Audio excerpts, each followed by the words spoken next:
Okay, let's start by talking a little bit about what these tools should be used for journalism and what they shouldn't be used for.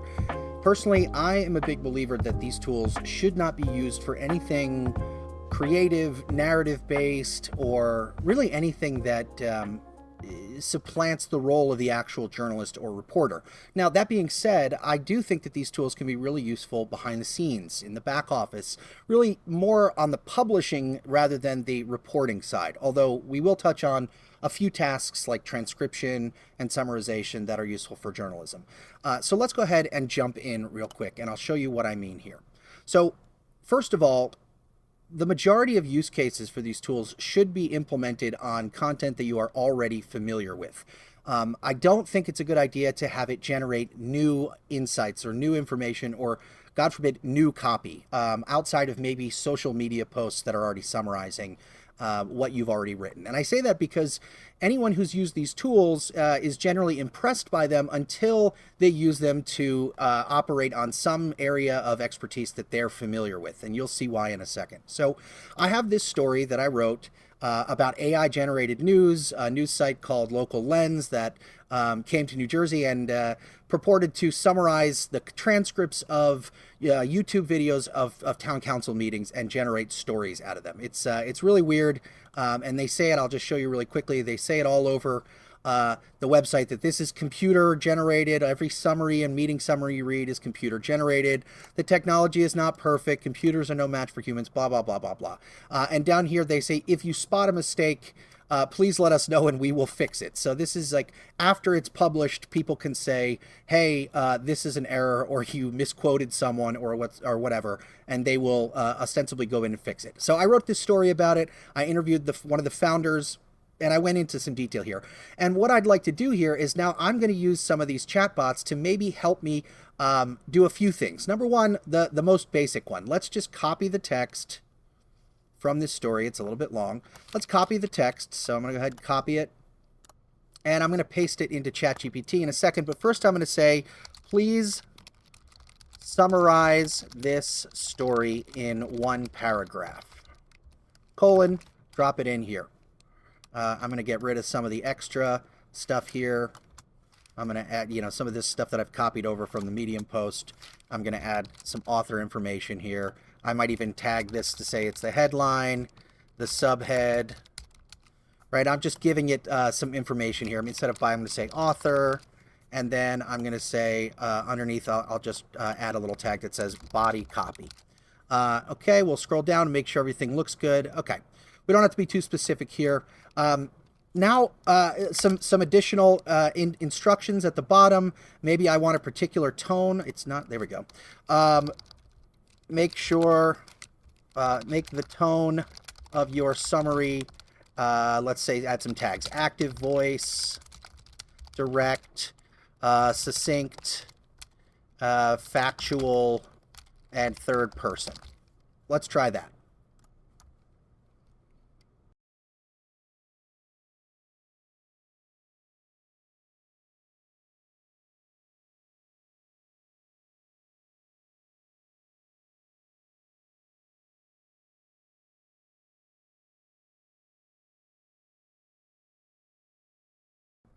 Okay, so this is a halfway decent summary. It's got the overall, the top here, a new AI-driven website, Local Lens, launched in New Jersey. It mentions the creator and the goal, the concerns raised in the article. It does not edit or fact-check its AI-generated stories. Some of the concerns I raised about the risks of these automated news sites becoming a sort of good enough approach to news in communities that have lost their traditional organizations. And then it has some bit about here about while the AI can help surface information, the article argues. Now, I don't like that it says the article argues, so I can edit this, and I should edit this. But if I were compiling a newsletter and I was trying to blurb some stories that I'd written, this would work as a first pass at these summaries. And I can do this for a variety of stories that I've written. And because I've written this, I am comfortable with the context and the content that it's generated because I know what it may be wrong or right about. Another thing I might want to do is, let's say I want our users to go a little deeper, or maybe I want to go a little deeper, and I want to make sure that I'm covering all the bases when I write this or that I'm prepared to respond in the comments, and I'd like a list of frequently asked questions. Generate a list of 10 FAQs that users/readers might ask about this story, and provide some responses to those questions. And I can also add more instructions here. Let's see. Respond in a bulleted list with heading/markdown formatting for each FAQ and answer.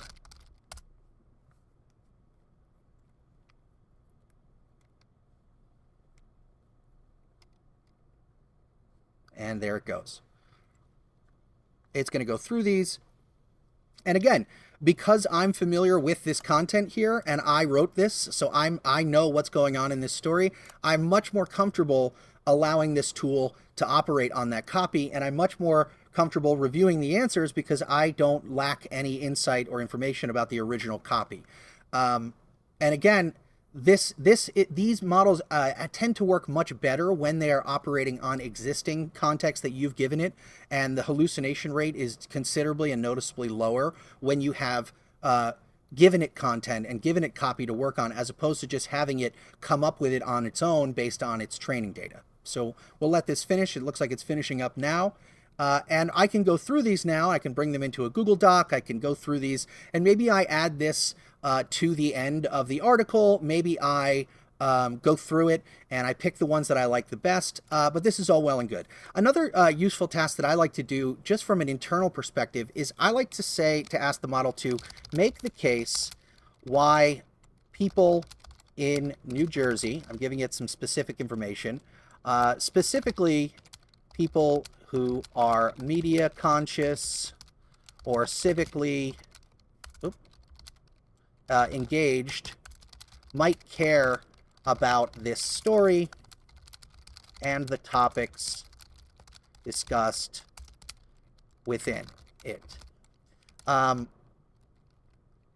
goal is to help me get a better understanding of how I might pitch or promote this story to our audience/community. Now, this is really useful because a lot of times you can get sort of locked into a story, and you're so involved in it, you've been working on it for so long that you sort of miss the forest for the trees. And it can be useful to sort of take a step back and understand the impact or the possible angles you might take on why you are, or how you're pitching this to people to make it clear why they should care about this. I find this really useful, even if I don't use every one of these, or even if I already sort of know intrinsically some of these. This can be really useful, even if you just pull one or two of these as a framing device or a framing assistance for how to pitch this to not just your audience, but maybe editors. If you're working on this, on a draft, or you're working on a pitch, and you're having some trouble just sort of contextualizing why this might be valuable to editors, and you can change this. So instead of making the case why people in New Jersey or media conscious or civically engaged people might care, I might change this to have it give me pitches to an editor. Why might a local news organization want to run this story if I'm pitching it up? And here we go. It's giving me some information on how to pitch it, right? So I might use this, again, behind the scenes, not something I'm publishing, not necessarily, but these also might be useful at the end here. If I were to add at the end of this story, or in the middle of this story, why people should care, or again, even possibly here, a few other questions that might come to mind that we'd like to follow up on, I can pull from this, and it might be useful to me. So those are some basic use cases. Another thing I might do is, let's see, give me a list of alternate headlines and subheads to help me A/B test before publishing.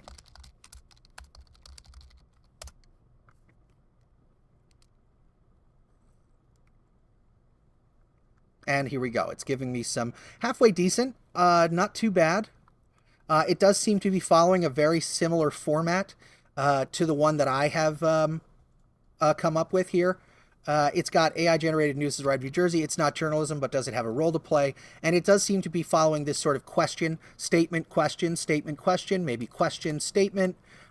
These are not bad, honestly. And sometimes you get really terrible ones. Sometimes you get decent ones. And it all sort of depends both on the prompts and the amount of context that you've given. If you have an article that's already written, this can be really useful as well. But oftentimes, most of these are kind of trash, to be honest, and I don't often use them. Sometimes I have to mix and match them.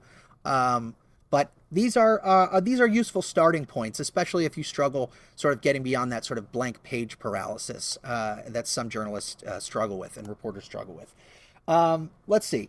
The final thing I'll show you here is useful, I guess, although personally I find these, why should people care about this, to be really good candidates for this. But let's say now help me come up with social media copy for various platforms. Let's say Twitter, Facebook, LinkedIn, and Instagram. Let's say copy and or captions to help me, for me to use. All right, to help me promote this story once it is published.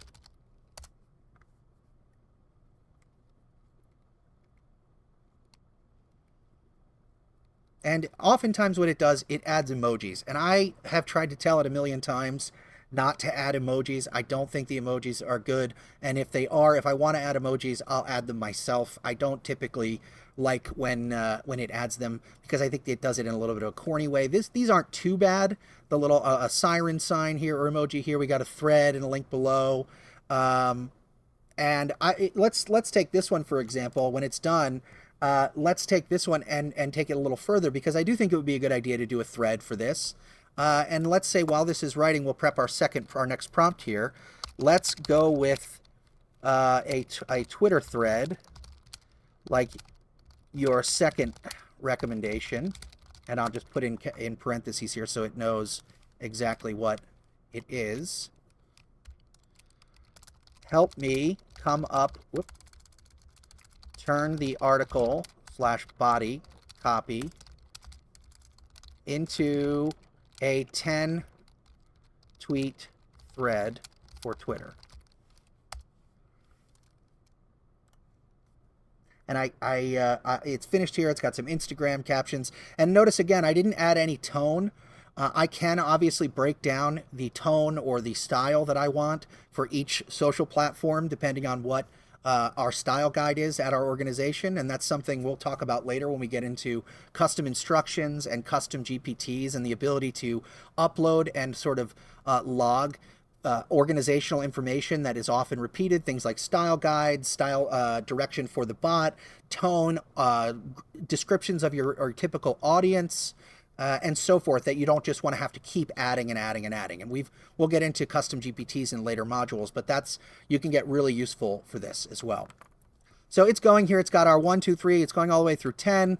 And this is not bad. And because I wrote this article and I'm intimately familiar with the information contained within, I can see right away without too much digging that this information that it's providing is relatively accurate. And again, I might need to adjust the tone, the phrasing as well. And obviously I need to substitute the links. I can even come back and grab the link here and say, insert the link into the placeholders you added to the thread. And it can do that. Again, this is not really necessary, but it can save me a little time, and that way I can just copy each tweet as necessary. Here we go. It's going through it again. We'll just let it finish.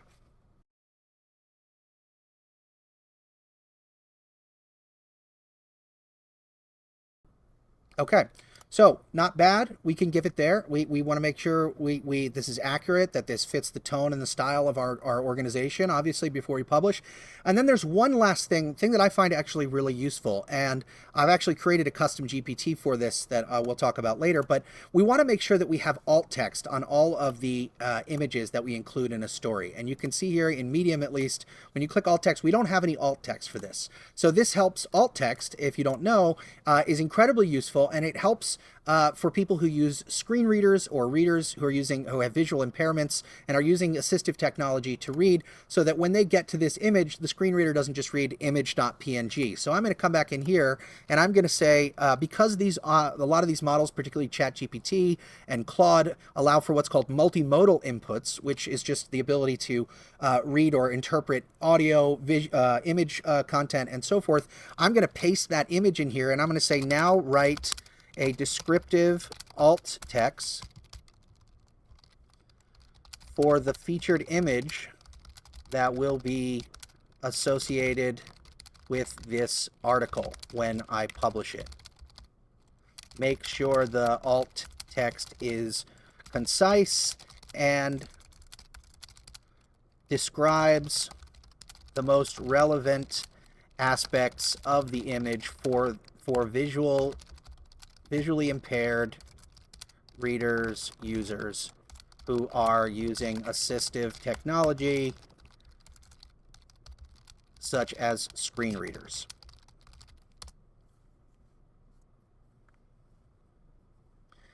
And this is incredibly useful and incredibly valuable and important, because a lot of people forget this, and there are up to 40% of Americans have some form of impairment or disability. And so if you leave this out, which a lot of news organizations often do, you are leaving out several people, a huge chunk of people who want to enjoy and consume your content. So it's given me a woman in dark clothing stands on a sandy beach using a metal detector to scan the ground. Scattered on the sand around her are newspapers instead of typical buried metal objects. In the background, the ocean stretches toward the horizon with a city skyline visible in the distance.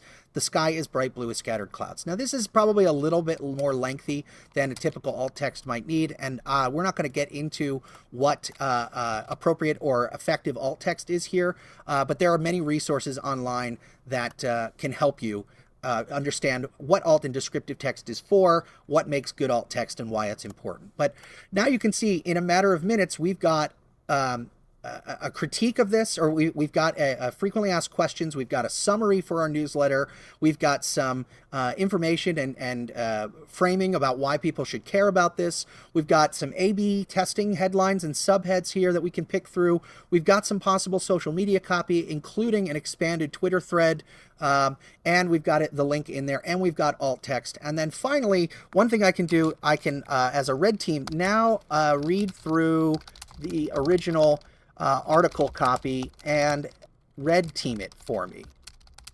Help me identify reporting gaps, biases, and other things I may have missed or overlooked in my reporting, and explain how I can remedy or fix them. Now, this is really useful in some cases. Oftentimes, this is literally what an editor is for a lot, but this can help in advance if you are not, maybe you're pitching this as a freelancer, or you'd want to make sure you're doing this and you have this extra set of eyes before you send this to your editor. So not always super useful, but this can be helpful for those of you who are still a little unsure. So it's going to go ahead and go through here as well. And it's going to recommend things like, cross-reference multiple AI stories with original transcripts, interview local journalists or experts, include some quantitative data, right? And it's going through, at one point I say, LOL, okay, as I'm being clearly sarcastic about this, about the claims made by Local Lens to, democratize journalism, because I genuinely just don't buy it. But you can see it's going to go through the rest of these now.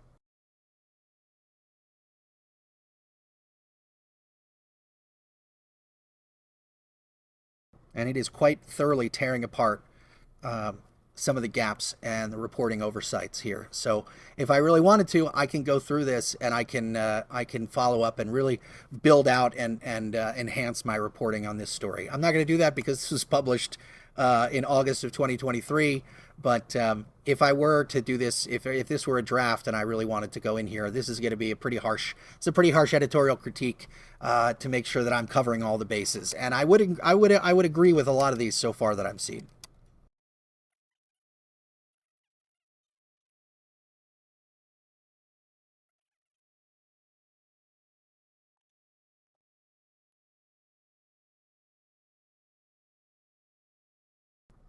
Okay, and then you can see at the end, it gives me its final thoughts and recommendations for a more thorough data-backed critique or a follow-up piece or a companion piece that touches on all these bases.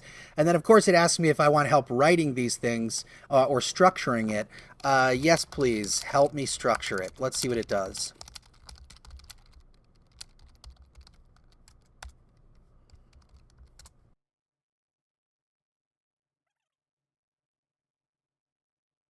Here it's giving me some suggestions on the structure of the actual writing, some questions I need to answer, some thoughts about a possible thesis, and a reporting approach with some suggestions or recommendations on what I might include. So it's being pretty thorough, which I appreciate.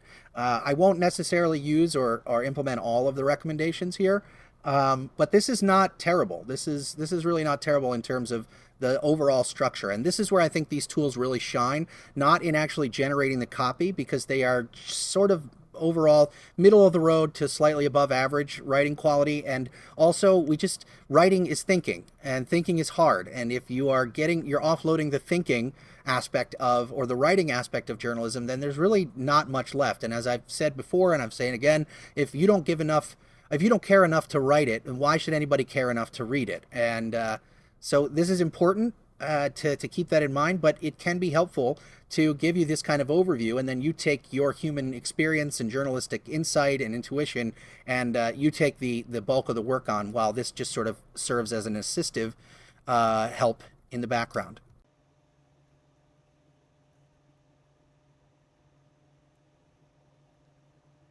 And you can see here, it's asking me if I'd like help with doing a variety of additional tasks for next steps. So that will wrap it there, but that's just an overview of some of the generally useful or most common journalistic tasks that reporters can use. Now, we'll get into transcription and everything in a later module because the transcription aspect of AI is actually really useful for a variety of reasons, not just in reporting, but in documentation and information gathering as well. So those are some top line, very common use cases for these tools that are strictly within the realm of reporting and editing and fact finding and research.